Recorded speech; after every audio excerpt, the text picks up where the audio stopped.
Look around you, not at the buildings, not at the skyline. Look at the people, in the cafe, on the train, walking down the street. Do you see them? Or do you see the tops of their heads, bowed as if in prayer to a small, glowing rectangle? That light, it's the campfire we all huddle around now, but it doesn't warm us, it burns us. We are living in a state of perpetual emergency, a silent psychological siege. Your pocket, it vibrates. And what happens? Your heart rate increases, just a little. A shot of cortisol, a ping, a ding, a flicker of a red notification badge. And your body responds as if to a predator in the dark, fight or flight. But there is no predator, only a meme, only a spam email, only another human miles away, demanding a sliver of your life with a single word, hey. This is not connectivity, this is a low-grade panic attack administered in 10,000 tiny doses every single day.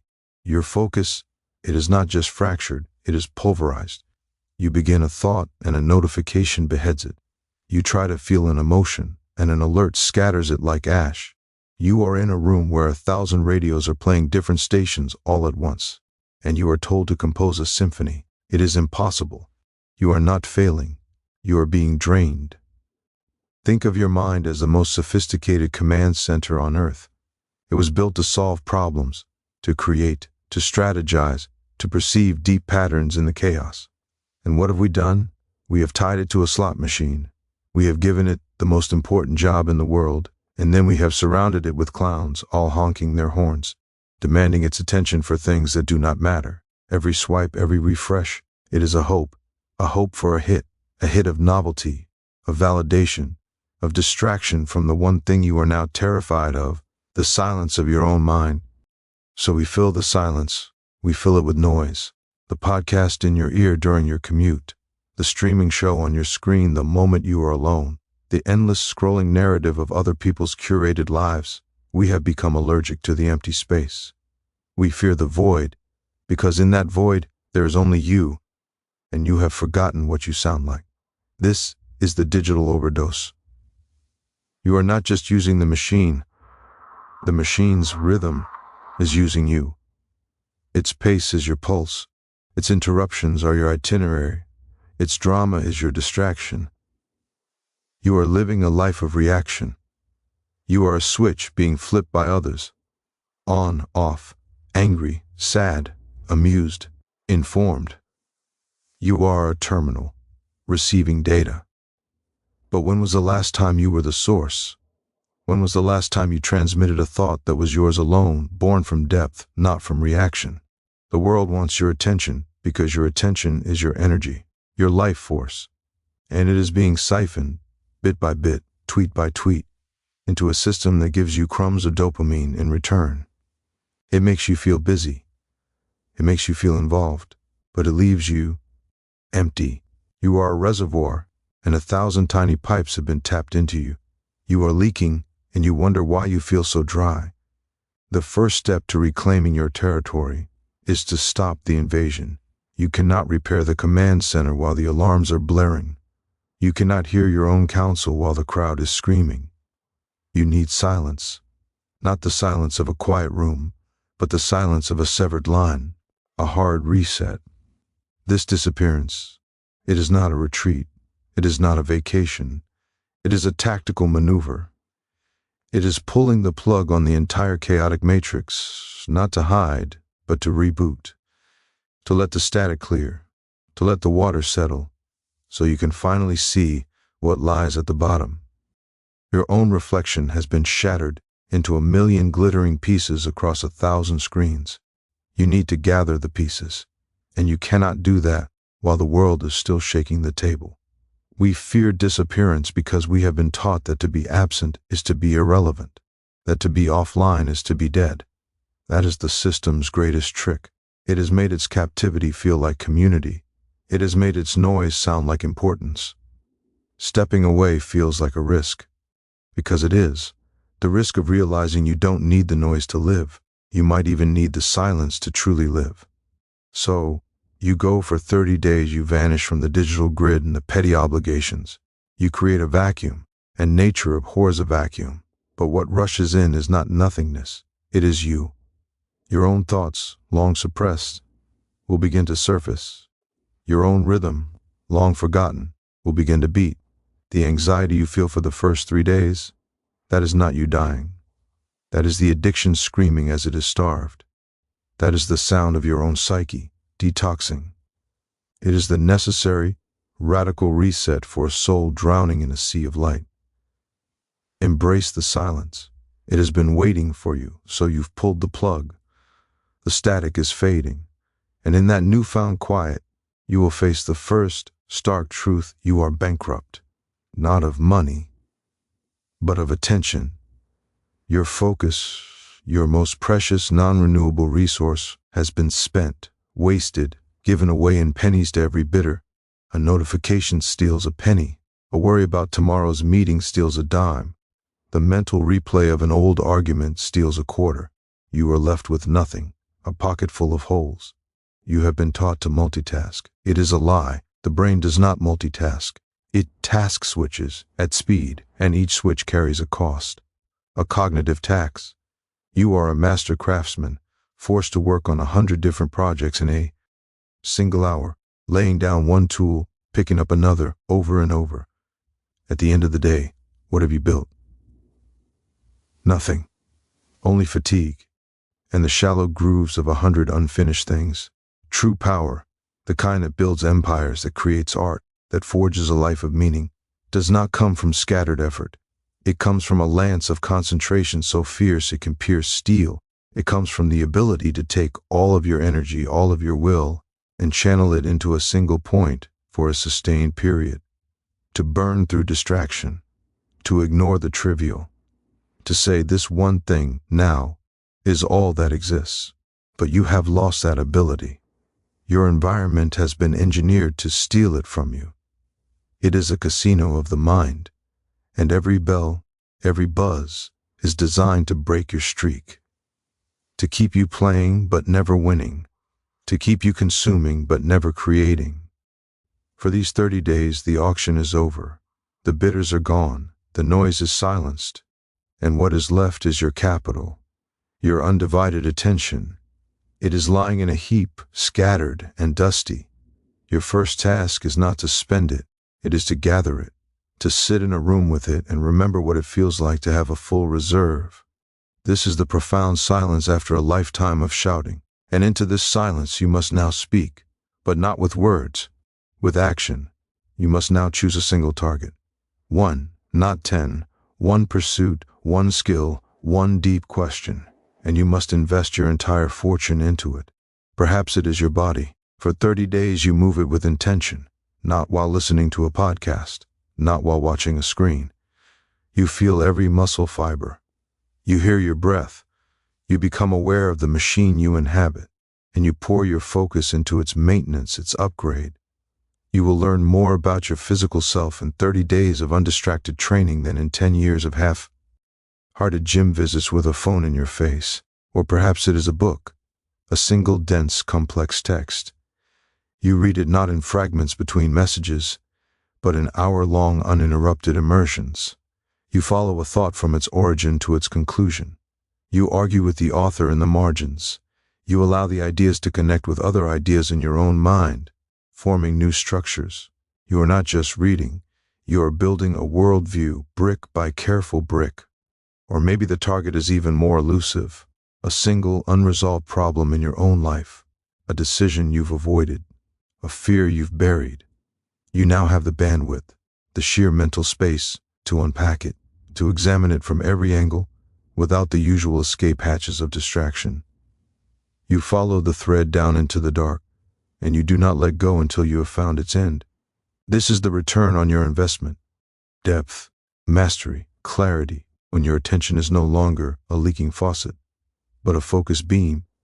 You begin to cut through the world instead of just bumping against it. You see the gears turning. You perceive the patterns others miss because they are too busy switching tasks. The modern world runs on the shallow, on the quick take, the hot take, the surface impression. It is a world built by the distracted, and it is fragile. When you operate from depth, you become unstoppable, not because you are faster, but because you are uninterruptible. Your power comes from continuity of thought, from a line of reasoning that is not broken every 45 seconds. These 30 days are your training ground. You are rebuilding a muscle that is atrophied, the muscle of sustained, voluntary focus. You are proving to yourself that you can still do it, that you can still point the ship in one direction and sail for days on end, without being blown off course by every passing gust of digital wind. You are learning what it means to be the master of your own mind, rather than a servant to every external chime. You are not managing your time. You are commanding your attention, and he who commands his attention commands his reality. It begins with a single, silent, pointed thought. Now you have your silence. You have your focus. You are beginning to remember who you are when no one is watching. But this disappearance has another effect, one that radiates outward. You have created a vacuum not just in your own mind, but in the lives of others. And in that vacuum, the truth will rush in. Consider this. You are a fixed point, a predictable orbit in the solar system of your relationships. You are always there, available, reachable. Your value in the economy of daily life has become a constant, like gravity. And what happens to a force that is constant? It becomes invisible. It becomes expected. It becomes background noise. Your presence, your loyalty, your effort. It is the wallpaper of other people's lives. They stop seeing it. They just assume it will always be there. Your disappearance changes the physics. When you vanish, you create a phenomenon called missingness. You are no longer a constant. You become a variable, an absence. And absence has a weight all its own. It echoes. For 30 days you do not respond. You do not perform your usual duties. You do not offer your counsel, your likes, your reassuring availability. The machine of your social life grinds for a moment, and then it must adapt. It must find other gears. People must adjust. They must, perhaps for the first time in a long time, contemplate your absence. Watch what happens. The frantic early messages. Where are you? Is everything okay? That is the sound of the system detecting an anomaly. Then the adjustment. Some will realize they can solve their own problems.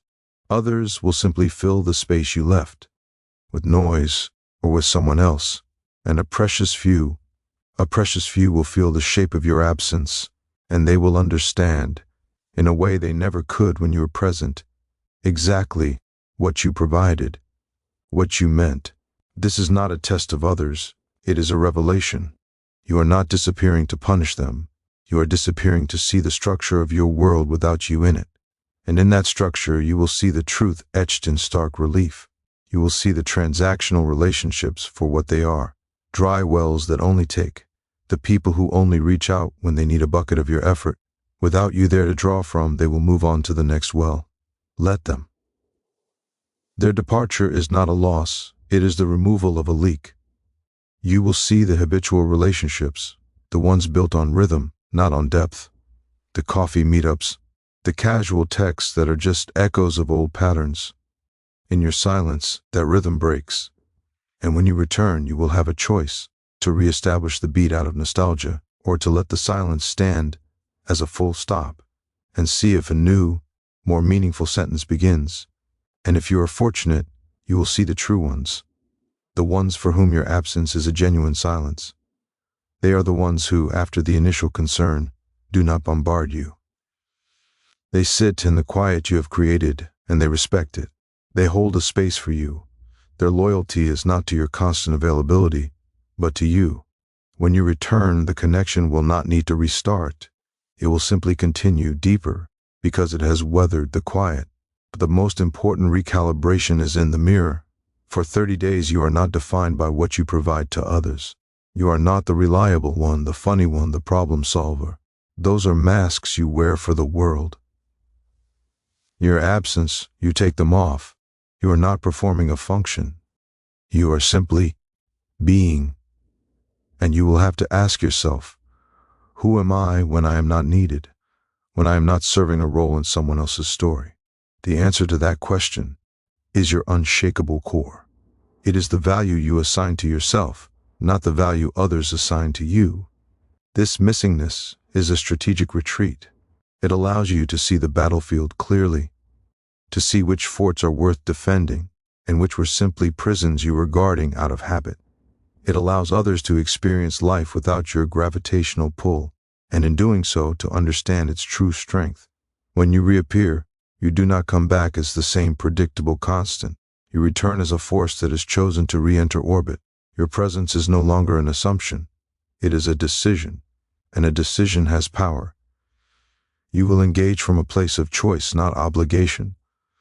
Your time, your attention, your energy, they are no longer free for the taking. They are valuable commodities, and you have just proven to yourself and to the world that you can thrive without spending them carelessly. You reset the exchange rate. You move from being a utility, like water or electricity, expected to simply flow on command, to being a rare artifact, a work of art that is not always on display. And people treat utilities and artifacts very, very differently. Let them miss you. It is the only way they will ever truly see you. Now the silence is not just around you. It is within you. The social static has faded. The machinery of obligation has ground to a halt. And what is left in that profound quiet is the one thing you have been running from your entire life: yourself. This is the moment of confrontation. You have cleared the stage of all the other actors, the sets, the noise. The spotlight swings around. It finds you, alone. And for the first time in a long time, there is no script, no role to play, no distractee. On to seek. There is only the raw, unedited footage of your own mind, playing on a loop, with the volume cranked all the way up. The first few days of this will feel like a form of madness. It is not, it is withdrawal. You will feel a frantic physical itching to reach for the device that is no longer there. You will pace. You will find the silence so loud it is unbearable. You will be bored. Not the gentle boredom of a slow afternoon, but a crushing existential boredom. A feeling that your very identity is evaporating because it is not being reflected back at you by a screen, by a conversation, by a task. This is the agony of the addict when the drug is taken away. Your drug has been distraction. In that void, the ghosts will rise, the unresolved arguments you play and replay, the anxieties about the future that you usually drown out with music or news, the regrets that you keep in a locked drawer, which now springs open in the quiet. You will have to sit across from them. You will have to listen to their testimony. This is the court of your own conscience, and you are finally on the stand. You will want to flee. Everything in you will scream to run back to the noise, to the busyness, to the comfortable numbness of constant input. That scream is the sound of your ego fighting for its life, because the ego is built on distraction.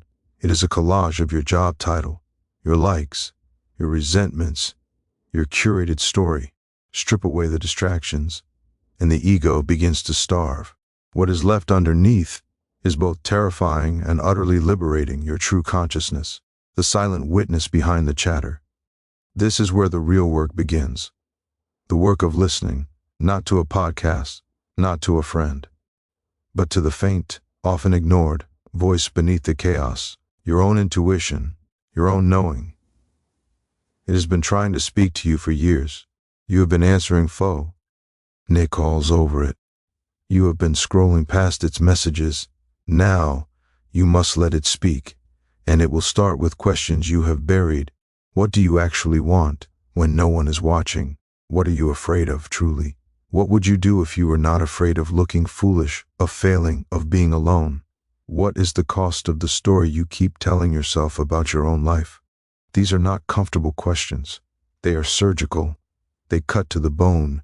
You will have to answer, not with a tweet, not with a clever remark, but with honesty, in the dark, with no one to perform for. This is the most important conversation you will ever have.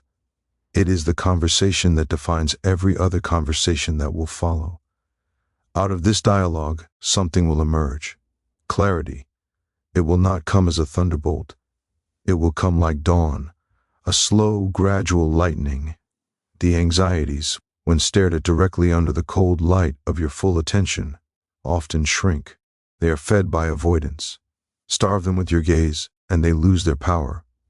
The path forward, which seems shrouded in fog, begins to show a contour. A single next step becomes visible, not a 10-year plan. Just one clear, undeniable step that feels true.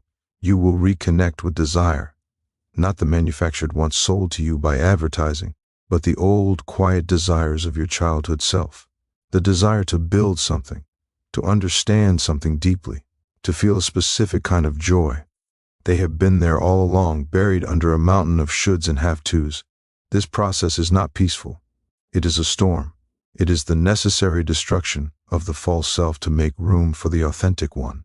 It is uncomfortable because growth is uncomfortable. A seed does not become a tree in comfort. It splits itself open in the dark dirt. But when you sit through the storm, when you do not run from the boredom, anxiety, the silence, you emerge with something unshakable, self-knowledge. You are no longer a mystery to yourself. You understand your own rhythms, your own triggers, your own deep sources of fuel. You have met the person you go to sleep with and wake up with, and you have made a treaty. From this point on, your decisions are not reactions. They are emanations. They come from a core of understood truth, not from the swirling winds of external opinion or fleeting fear. You become, for the first time, the author of your life, not just a character buffeted by the plot. The void is not your enemy. It is the blank page upon which you will write a new story. But first, you must be willing to sit in the empty space and listen to the voice you have spent a lifetime trying to silence. The silence is not empty. It is full of answers. You have met the silence. You have faced the ghosts. You have begun to hear your own voice again. This is not the end. This is where the real creation begins. You are not a prisoner in the quiet. You are an architect, and you now have a rare, pristine plot of land, 30 days of unclaimed time. This is your laboratory. This is where you build the prototype of a different life. For years, perhaps for your entire adult life, you have lived inside a prefabricated structure.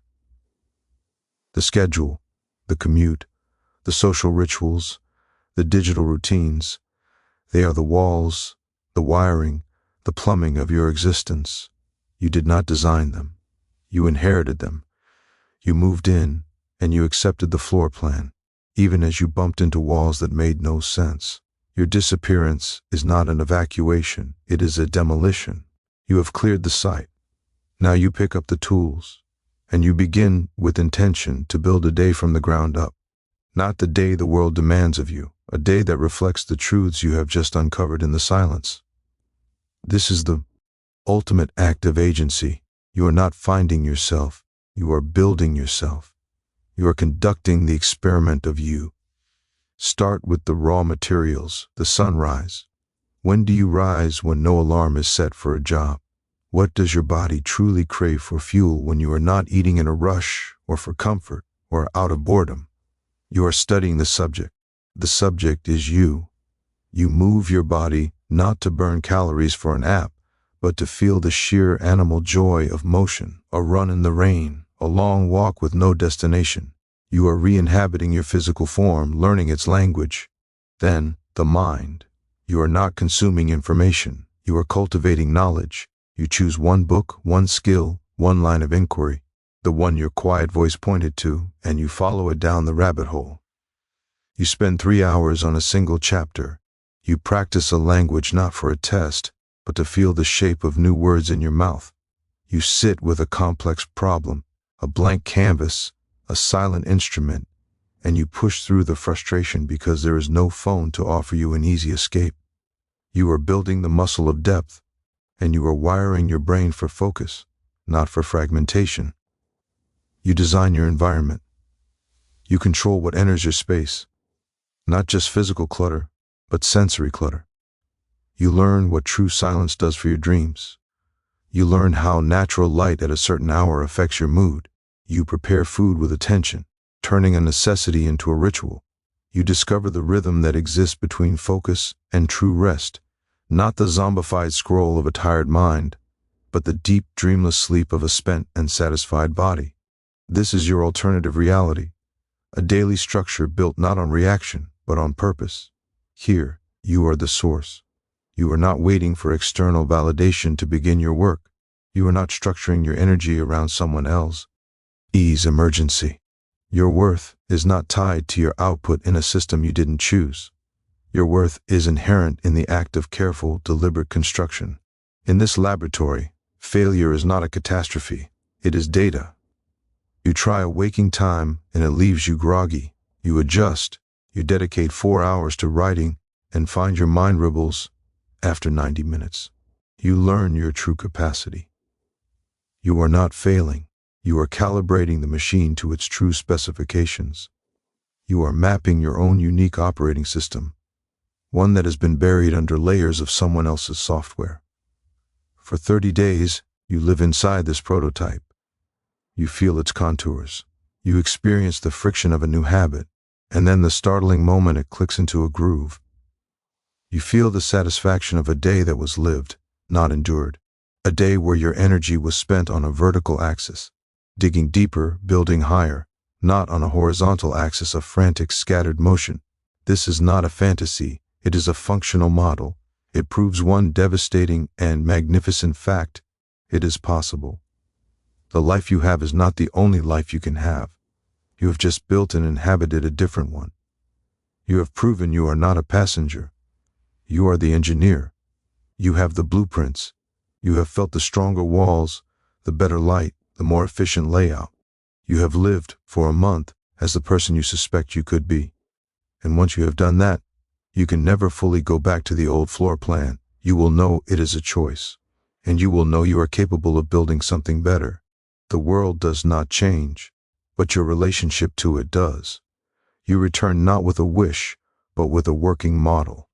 The laboratory of your solitude becomes the foundation for your future.